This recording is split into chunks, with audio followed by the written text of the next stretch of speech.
going, my fellow Homo sapiens? It's your boy, the legendary Hadou, and this is a Gantz manga review / recap. Gantz manga chapter 18, final chapter G days. We have some heartfelt emotions and some character development. This and more coming at you next.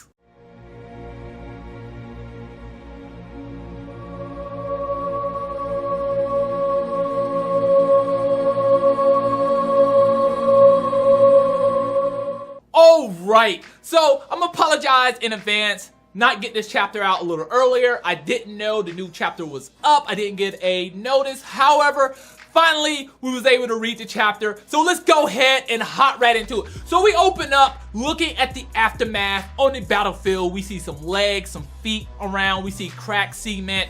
Fire still smoking around, and then we cut to the Gantz room. Everyone is starting to teleport in the room, and we pan over to Ikegami. Ikegami, she has tears in her eyes. She's crying, and we think we already know why she's crying. We believe that Corona is dead, and she just has all these tears in her eyes. However, everyone else is celebrating.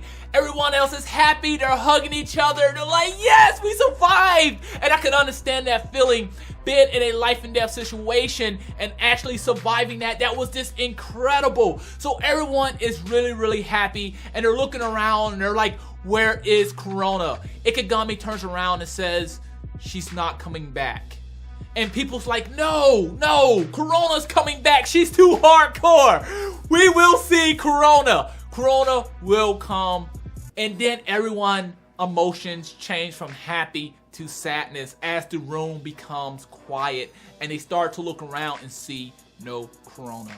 And at this point, we have Ikegami, and she whispers to herself, one day, I'll get 100 points. And I kind of said that before. I kind of said if Ikegami would survive and Corona would die, that Ikegami would attempt to revive her. I kind of felt that that was something that was going to happen. However, she whispers to herself, it's like, once I get 100 points. And out of nowhere, Corona starts to get printed in the room. She starts to teleport in the room, and the room just becomes live. Everyone all of a sudden seems to be happy and all good spirits. I was like, yes! So she must survive at the scan of her teeth.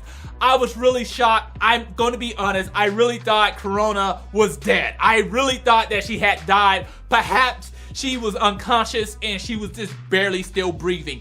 Maybe a few more moments she would have died on that battlefield. So she was the last person to come into the room. So at this point moment, we're going to skip over to the Gantz ball. The Gantz ball is lighting up and it's saying it's time to give out the points, baby. Oh man, I'm really hyped up for this part. Now, there's only a few characters I kind of want to point on. Most of the other characters only got like 0 or 1 point. To me personally, they wasn't important. But the characters I kind of want to focus on is Kaiji. She ends up getting 2 points. I respect that. Now, one of the areas that I'm really frustrated and really pissed off at is the part when we bring up Corona. Corona only gets 2 points. Yes, her badassery, how many aliens she killed on the battlefield, she only earned 2 points. I was really upset about that. But then we go to Ikegami and she ends up getting 100 points. What? Oh my goodness.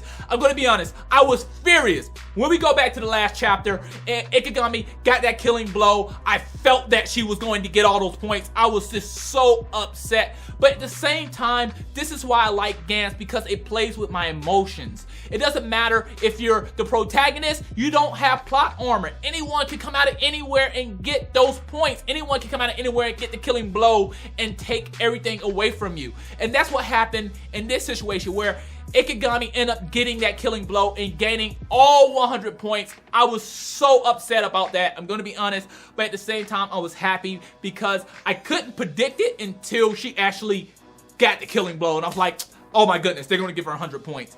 So at this point moment, the Gantz ball takes Ikegami to the main menu where she gets to choose one of the 3, and those 3 is erase your mind and become free, upgrade your weapon, or wish someone back. So automatically I felt like she wasn't going to choose the first one, and that was racial mind and this go free. For some odd reason, I just don't feel like Ikegami was that type of character to just walk away from all this. She needs to be in the spotlight. Not just that, been part of Gantz, she is someone. She's different. She has all these strengths and abilities. So I didn't see her just erasing her mind and just walking away. So I'm going to be honest with you. I felt like Ikegami was going to choose upgrade her weapon, but out of nowhere, what really threw me off is that she wished someone back.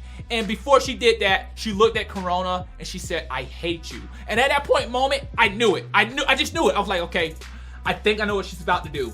And she wished someone's back, and who she wished back was no one else but Nike. What? Oh my goodness. Wow. I would never predict that in the past. But I was only able to predict that once she looked at Corona and was like, "I hate you." You know, just to let her know, I really still hate you. You know, yeah, I might have shed some tears for you, but I still dislike you. And she wished back Nike. And at that point moment, I was just shocked. Now, one thing that I kind of just didn't care too much for a little bit, before she wished back Nike, a lot of people was congratulating her that she got the 100 points. I'm okay with that. But the part where Corona goes up to Ikegami, she's like, "Yeah, great job. You got 100 points. I'm happy for you." I was like, BS. I'm gonna be honest. If I was Corona, I would have been salty. I would have been very, very salty. I'd have been angry. I probably wouldn't have said anything right then, but I'd have been salty. I'd have been like, "Yo, screw that bitch." I'm being honest. Like, you took the killing blow. I've been fighting this mermaid alien, and you took the killing blow. I would have been extremely salty. But I think because of Corona, good sportsmanship, this also helped Ikegami to make up her mind. I'm going to wish back Nike. So that was really, really awesome. Now we have Corona standing there in front of Nike, and she just runs in and she just hugs Nike, and I was like, wow. That's just amazing. That was really, really amazing. Then we have Corona looking at Ikegami and saying, "Thank you. I really appreciate it. Thank you for what you did." Now we start to get towards the end of the chapter. And at this point moment, we got just a lot of what they've been doing after their life, after their mission. They're just been kind of just doing random things, like one's playing basketball. You have one that's standing up doing her concerts. We have Kaiji, she's sitting there looking for a job. So I personally, I felt like instead of them having so many panels of what they did after their mission, I felt like they could have condensed that all in one panel, and we could have just got all that information in one panel, because I felt like this chapter here was long because they kind of spaced a lot of these things out. So one thing that I really did like is we also go to the next area and we see them still training. I really love that because it's showing them that they're still trying to get some progress. They're still trying to move up and become stronger. So at this point moment, they get teleported to the room, and we have a whole bunch of new people standing in the room. So as we have these new people standing in the room, you know, people are always going to make jokes. So they're like, "Oh my goodness, who are these people in suits? Are they making a porno?" So I'm thinking to myself, like, you know what? These are going to be the niggas that die. That's what I'm thinking. Like, it's always people making fun of the suits. So we have the girls, they're standing up and they're looking at the ball, and the ball gives them their next mission. And guess what? They got their next mission, and the next mission is to kill the samurai alien. Yes! Oh my goodness. This alien looks pretty badass. Man, he looks pretty badass. If they continue the manga, if they bring the manga back, I will hope that they will start back at this area. So I really like that. You have the girls, they stand up and they say, "Hey, everyone, listen up." And then the manga starts to end. Man, oh man. Wow. So let's go ahead and kind of reflect. What I want to do here is reflect on all of Gantz G, because I believe this was the end of the manga Gantz G itself. So what I wanted to do is reflect all on Gantz G and then kind of compare and contrast with Gantz and Gantz G together. Now, one thing I will say that I did like about this is that Corona and Ikegami are still rivals. When they was training, they were still going head to head. They're still trying to become better. But what I really want to focus on is Ikegami overall. Throughout this series, I felt like out of all the characters, she had the most character development. When Ikegami comes into this story, she's written in as to hate her. She's very childish. She's very like this high school girl that's very jealous, and she caused all these problems. She spread all these rumors, and you come off hating her. Yes, she's attractive. She should have a nice body, but you hate her personality. However, as the series went on, towards the end of the series, we see that she was forced to work together with Corona. She was badass. Like, that's one thing we can give respect. But not just that, she makes sacrifices. She got 100 points. She could have freed herself, but she brought back Nike. So right there, it tells that she is a great character. She makes sacrifices, and I really did like that. Now, I kind of want to look at Corona. I felt like she had character development, but not extremely big character development like Ikigami, because Corona, she came in, she was already a cool character, she was already badass. She became a little bit more badass, but she was still that same kind of cool character. Now, at the end of the series of Gantz, she did say that she was, when they were getting ready for the next mission, she said Apako and Fujimoto's name, as perhaps they're going to have to wait a little longer before they're res back. So it kind of gives the hint that she might try to res them back. That's interesting. But overall, I just felt like she was just a regular character. When we look at something like regular Gantz, and you had some characters, they might come in very weak and pathetic, but at the end, they become very, very hardcore, gangster, and just don't care about life. They just rip people to shreds. Where I felt like Corona, she was just cool throughout the overall. She was just a cool character, and her progression was not that much. I mean, because she was still badass overall.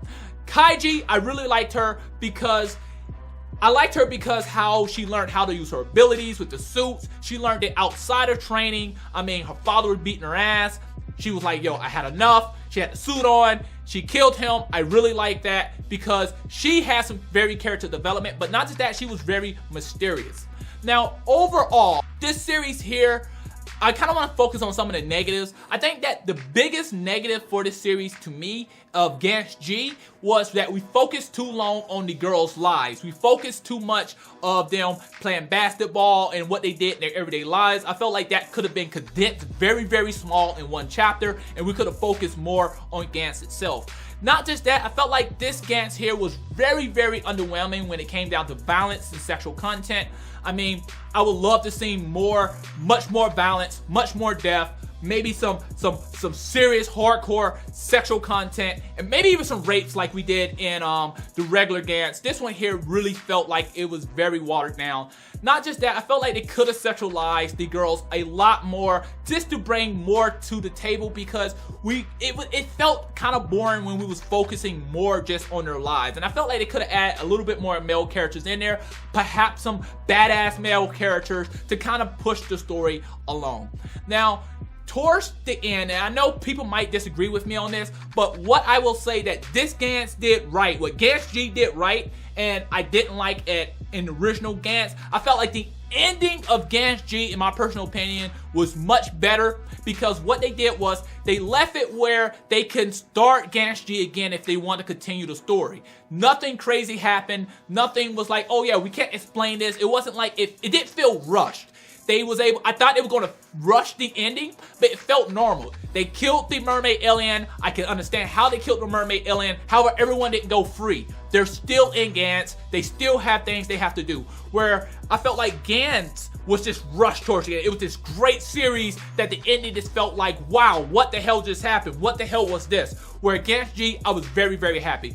Overall, I'm very happy they came out with Gantz G. I'm very happy about this series. There's only a few negatives, but overall, it was a great series. I really appreciate it, and I got to thank the writers from creating this awesome series, this awesome manga. But overall, I enjoyed it. Did you enjoy it? Please let me know in the comment box below. Please rate, subscribe, comment, and share. It really helps the channel. Thanks for watching.